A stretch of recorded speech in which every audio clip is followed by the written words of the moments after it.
اللہ رب العزت کی کبریائی اور صفات کا بیان ہے،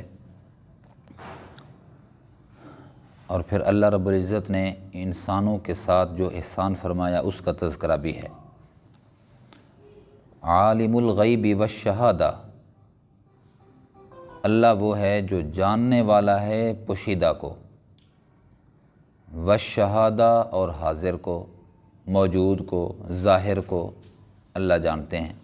پوشیدہ میرے اور آپ کے اعتبار سے ہے کہ جو چیزیں میرے اور آپ سے پوشیدہ اور مخفی ہیں اللہ ان کو جانتے ہیں۔ یہ نہیں کہ اللہ سے کوئی چیز مخفی ہیں اور اس کو اللہ جانتے ہیں، نہیں، مجھ سے اور آپ سے جو چیزیں مخفی ہیں عالم الغیب، اللہ ان غیب ہمارے لیے جو غیب چیزیں ہیں ان کو جاننے والے ہیں، والشہادہ اور حاضر چیزوں کا بھی جاننے والے ہیں، الکبیر المتعال، بہت بڑے ہیں، بہت بلند ہیں اللہ، بہت بڑے ہیں اللہ، بہت بلند ہیں۔ یہ ہماری کوتاہی ہے، اتنی بلند ہستی کو، اتنی اعلیٰ اور عرفہ ہستی کو، اتنی علو الشان ہستی کی ہم نافرمانی کرتے ہیں، چھوٹے سے بندے ہو کر، اللہ کی چھوٹی سی مخلوق ہو کر۔ تو اللہ جانتے ہیں غیب کو بھی اور پوشیدہ ظاہر کو بھی۔ سواء منکم من اسر القول، برابر ہے تم میں سے جو چھپ کے بات کرتا ہے، سرگوشی کرتا ہے، آہستہ بات کرتا ہے۔ تم لوگوں سے چھپ چھپا کر تو باتیں کر سکتے ہو، لیکن تم آہستہ اگر بات کرو تو اللہ سے تمہاری گفتگو پوشیدہ نہیں ہے۔ وَمَن جَهَرَ بِهِ، اور اگر تم ظاہر کر دو کسی بات کو، علی الاعلان کوئی بات کر دو، اللہ اس سے بھی واقف ہیں، اس کو بھی جانتے ہیں۔ کیا مطلب؟ مطلب یہ ہے کہ آہستہ گفتگو یا بلند آواز سے گفتگو، یہ میرے اور آپ کے لیے تو آہستہ اور بلند ہے، سرگوشی ہے، اور ظاہری گفتگو زور سے بھی ہے۔ اللہ رب العزت کے ہاں کوئی آہستہ بولے تب بھی اس کو سنتے ہیں، کوئی علی الاعلان گفتگو کرے اللہ اس کو بھی سنتے ہیں۔ وَمَنْ هُوَ مُسْتَخْفٍ بِاللَّيْلِ، کوئی اگر چھپ کے رات کو چھپ کے رات گزار دے، وَسَارِبٌ بِالنَّهَارِ، یا پھرتا رہے واضح گلیوں کوچوں میں، چوراہوں پر، اللہ اس کو بھی جانتے ہیں، اس کے چلنے اور پھرنے کو بھی جانتے ہیں۔ اور رات کو اگر کوئی چھپا کے اگر کوئی نیکی کرتا ہے گویا اللہ اس کو بھی جانتے ہیں، اور اگر کوئی بدکاری کے لیے جاتا ہے اللہ اس کو بھی جانتے ہیں۔ یہ اللہ کی صفات ہیں۔ اللہ نے احسان کیا اس کا تذکرہ بھی ہے۔ لَهُ مُعَقِّبَاتٌ مِّن بَيْنِ يَدَيْهِ وَمِن خَلْفِهِ يَحْفَظُونَهُ مِنْ أَمْرِ اللَّهِ۔ فرمایا یہ انسان جو ہے نا، یہ انسان کے آگے اور پیچھے اللہ رب العزت نے فرشتوں کو مقرر کیا ہوا ہے، پہرے داروں کو مقرر کیا ہوا ہے، نگرانوں کو مقرر کیا ہوا ہے، یحفظونہ من امر اللہ، جو اللہ کے حکم سے وہ بندوں کی حفاظت کرتے ہیں۔ جماعت ہے پوری جو بندوں کی حفاظت کرتی ہے، ہر ایک کے ساتھ اللہ نے فرشتے مقرر کیے ہوئے ہیں جو انسانوں کی حفاظت کرتے ہیں۔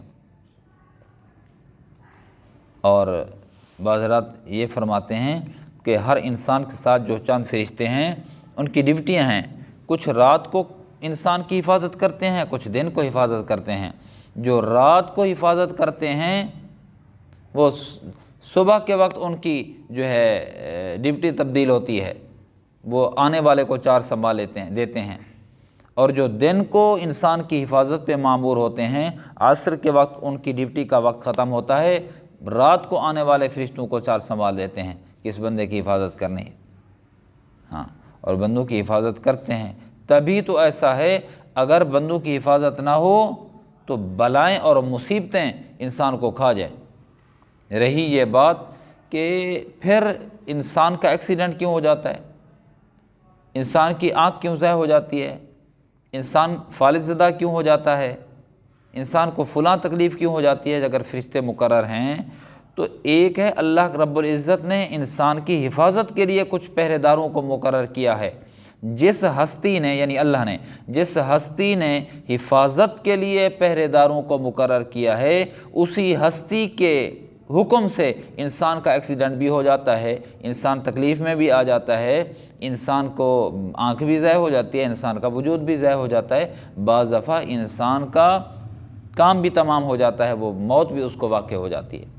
یہ اللہ کا حکم ہوتا ہے۔ جس اللہ نے حفاظت پہ معمور کیا نا، وہی اللہ کہتا ہے ذرا ہٹ جاؤ، بس اس کا یہ نقصان ہو گیا، تو اس پہ کوئی اشکال بھی نہیں ہے۔ اسی وجہ سے عجیب بات کہی حضرت کعب احبار فرماتے ہیں کہ اگر انسان سے یہ حفاظت خداوندی کا پہرا ہٹا دیا جائے تو جنات ان کی زندگی وبال کر دیں، برباد کر کے رکھ دیں۔ یہ فرشتے ہیں جو شیاطین کو، جنوں کو انسان کے قریب نہیں آنے دیتے، پھر انسان کو نقصان نہیں ہوتا۔ ورنہ اگر فرشتے مقرر نہ ہوں تو انسان کی زندگی برباد کر دیں، وبال جان کر دیں، وبال ہلاکت میں مبتلا کر دیں۔ یہ فرشتے ہیں جو نگرانی کر رہے ہیں، یہ اللہ کا ہمارے اوپر بہت بڑا احسان ہے۔ ایک دفعہ کہ اللہ والے سے میں نے سنا، فرمایا اس آنکھ پر بھی کتنے فرشتے مقرر ہیں۔ تبھی تو ہے کہ جب آنکھ پہ کوئی تنکا جاتا ہے، کوئی ذرہ جاتا ہے اور کوئی پتنگا اڑتا ہوا آتا ہے، آنکھیں فوراً جھپک جاتی ہیں، فوراً انسان بند کر دیتا ہے۔ یہ وہ چیز بعض دفعہ اندر نہیں آنے دیتے اور وہ فرشتے ہوتے ہیں، اور بعض دفعہ اندر جاتی ہے تو نقصان نہیں ہوتا، وہ فرشتے ہوتے ہیں۔ بعض دفعہ اندر لگتی ہے پھر نکل پڑتی ہے، یہ فرشتے ہوتے ہیں جو بھگا کے لے جاتے ہیں۔ کتنی دفعہ ایسا ہوتا ہے کہ ہمارا بچہ بیٹھا ہوتا ہے چارپائی پہ، صوفے پہ، پلنگ پہ، حتیٰ کہ چھت پہ انسان کھڑا ہوتا ہے، زمین پہ آ گرتا ہے، بچ جاتا ہے، خراش بھی نہیں ہوتی، ایسے لگتا ہے کہ جیسے کسی نے گود میں اٹھا کر اس کو زمین پہ رکھ دیا ہو، ورنہ پٹخ دیا جاتا تو انسان کا بھیجا نکل جاتا۔ تو اللہ رب العزت نے کچھ چیزوں کو ہماری حفاظت کے لیے مقرر کیا ہوا ہے۔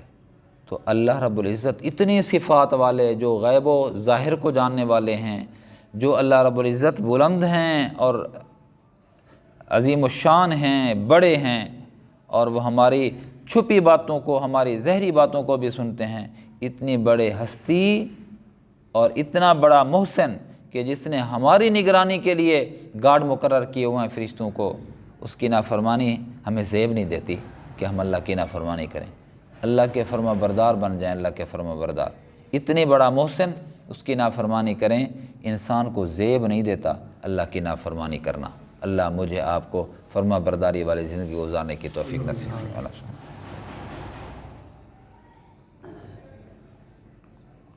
یا حی یا قیوم